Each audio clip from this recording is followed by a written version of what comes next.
Assalamualaikum warahmatullahi wabarakatuh. Selamat pagi, salam sejahtera buat kita semua. Hari ini pada mata pelajaran Bahasa Indonesia ada topik pelajaran yang akan saya bahas pada hari ini, yaitu memberikan tanggapan tentang kelebihan dan kekurangan terhadap pihak-pihak pelaku debat.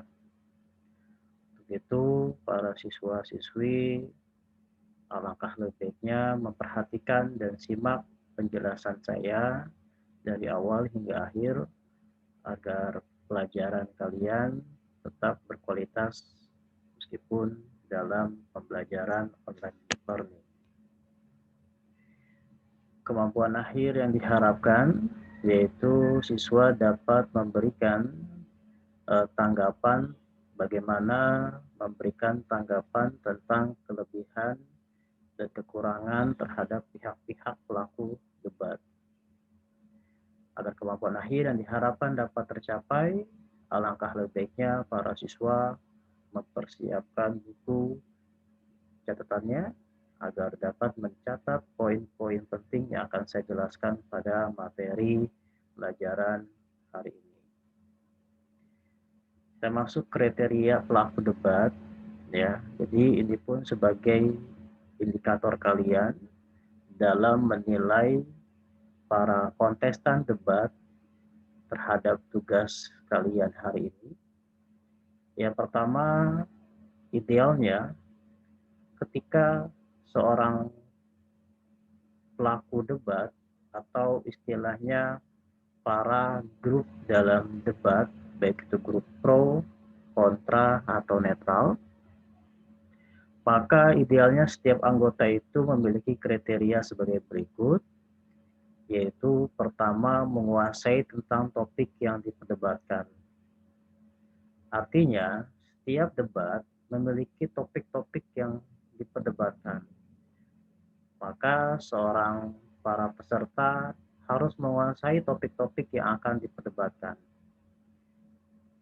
Sehingga apa yang akan diargumentasikan, apa yang akan diberikan sebuah solusi, pendapat mengenai topik yang diperdebatkan, itu memiliki jawaban yang berkualitas. Sehingga dapat merumuskan sebuah permasalahan yang dibahas dalam perdebatan tersebut, sehingga tidak asal hanya berbicara, tetapi jawabannya memiliki kualitas dalam memahami atau menguasai topik yang diperdebatkan. Ya, selanjutnya seorang peserta debat itu harus memiliki rasa percaya diri, yakin apa yang diungkapkan, apa yang diberikan argumen itu harus memiliki percaya diri bahwa hal tersebut adalah benar-benar yang dapat menjadi solusi terbaik dalam perdebatan tersebut. Dan bersikap tenanglah apapun yang kalian hadapi terhadap pertanyaan-pertanyaan atau istilahnya sudutan-sudutan dari lawan bicara atau lawan debat kalian. Kemudian harus memiliki pembicaraan atau mengungkapkan argumen secara lantang agar benar-benar dapat terlihat oleh atau terdengar oleh para juri dan para peserta debat yang lain. Lantang di sini bukan berarti berteriak-teriak, sudah terdengar pun itu sudah dinyatakan sebagai suaranya lantang. Yang selanjutnya tidak menyerang pribadi, artinya tidak menyerang berkaitan dengan unsur-unsur pribadi, kehidupan pribadi, kemudian tidak menyerang berkaitan dengan aspek-aspek kepribadian, tapi fokus terhadap topik yang diperdebatkan untuk memojokkan sebuah lawan dalam argumen tersebut. Ya, selanjutnya bisa mengendalikan emosi. Peserta debat yang baik tidak terpancing emosi atau bahkan sampai melakukan kerusuhan di dalam acara debat tersebut. Tetapi peserta yang baik adalah bisa mengendalikan emosi apapun sudut pandang dari lawan bicara debat tersebut. Kemudian harus berpikir cepat, ya. Pelaku debat itu harus memiliki kriteria yaitu berpikir cepat sehingga lebih mudah untuk mengungkapkan argumen tersebut, tetapi cepat di sini bukan berarti asal berbicara, tetapi harus logis atau masuk akal terhadap argumen yang Anda berikan terhadap topik permasalahan yang diperdebatkan.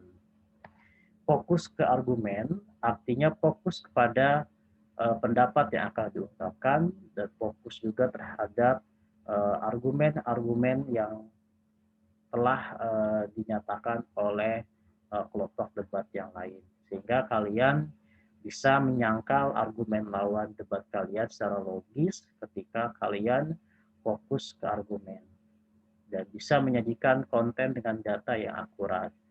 Usahakan pelaku debat tidak hanya asal bicara, tetapi lebih bagus lagi perdebatan atau argumen yang diucapkan atau diungkapkan itu harus memiliki konten dengan data yang bersifat akurat. Nah, data bersifat akurat itu kalian pahami dan kalian baca tentunya sebelum perdebatan itu dimulai untuk menambah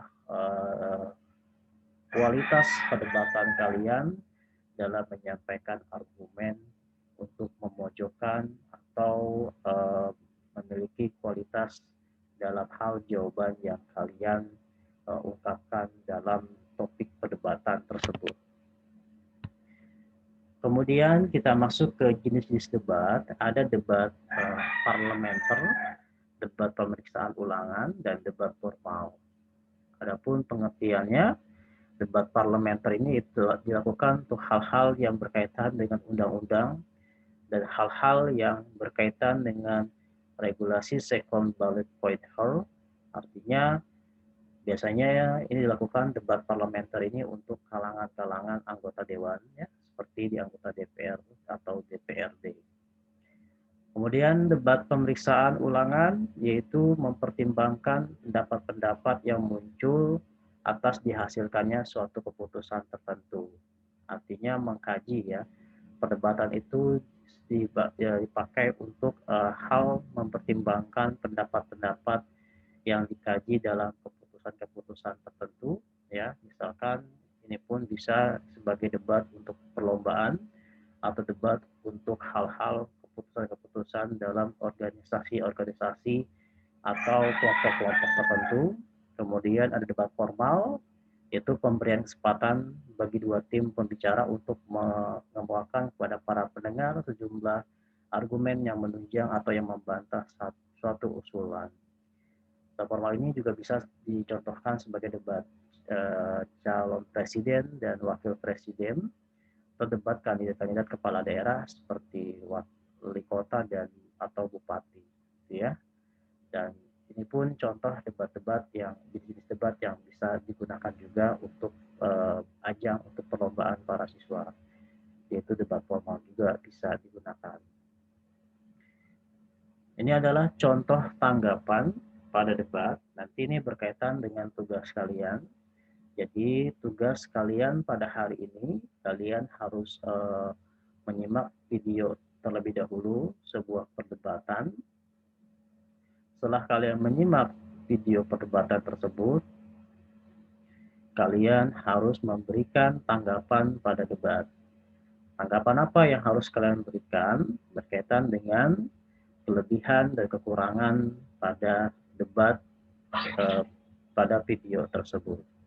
Jadi kalian harus terlebih dahulu menyimak video tersebut, baru kalian bisa menjawabnya.